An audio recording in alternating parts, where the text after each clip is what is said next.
Hello, everyone. My name is Jack Pott. I'm the Assistant Music Director and Media Coordinator for Hartford Chorale, and we're here today to talk about the Benjamin Britten War Requiem and our upcoming listening event on April 12. It's my pleasure to have our wonderful music director, Richard Coffey, here to give us some insight on the piece. So, Rick, welcome, and I would like to ask you, for those who are unfamiliar with this particular work, what is the significance in 20th century choral repertoire for this piece, and why does it hold a special place in your heart? Well, thank you, Jack, and thank you everyone for being here. I think that the Britten War Requiem is very likely the most astonishing work of art that recognizes the destruction by both World War I and World War II. It was composed for the 1962 rededication of the opening of England's Coventry Cathedral, the new place. The old one had been utterly destroyed by Axis bombing during World War II. This is Britten's magnum opus, and like the cathedral itself, rises from the ashes.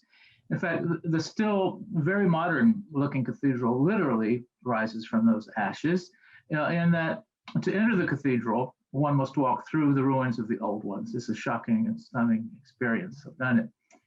The World War I connection is Britten's ingenious use of the poetry of a British soldier and poet, Wilfred Owen, who mourned all wars and was himself killed just days before the end of World War I. Britten weaves Owen's poetry among the five major movements of the Latin Requiem, or Mass for the Departed.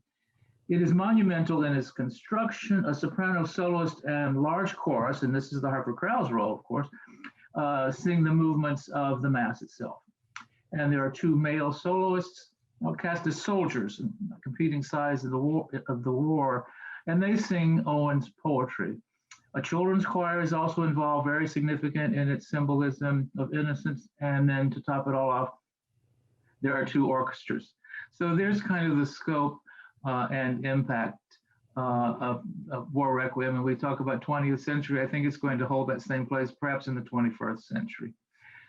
I appreciate you asking me about my personal association. And I'll be brief as possible. There are actually five. In 1970, when college campuses throughout the country were shut down due to war protests and the Kent State killings, our School of Music obtained permission from the governor of North Carolina to remain open for 1 week to prepare and present the War Requiem, which we did, rehearsing night and day. And at the performance, having in hand a telegram from Benjamin Britten thanking us. In 1981, I sang the Requiem as part of my decade-long association with the Robert Shaw Choral Festival in Princeton, and you can imagine my thrill at that. While at South Church in New Britain and in association with Hartford's Emmanuel Congregational Church, I served as co-chorus master and concert organist for two performances. Those were more than a decade apart, and Larry Allen, a local hero, conducted that work. And then there is the 2010 performance we're talking about today and tonight by the Hartford Chorale and the choral and instrumental forces of the Hart School. It was a stunning event, and in another modern, stunning place, the Cathedral St. Joseph in Hartford, built right at the same time as England's Coventry Cathedral. So everything has come into focus there. And just to close out, a full circle for me, that's 1970 to 2010, a 40-year tenure with the War Requiem. And today, as we emerge from the horrors of a pandemic, we can rise from those ashes just like a phoenix did. Thank you. Thank you for sharing all of that. So, again, to reiterate, April 12, 7 p.m., we will be listening to the 2010 performance from the Cathedral of St. Joseph, featuring the ensembles from the Hart School of Music, as well as Hartford Chorale.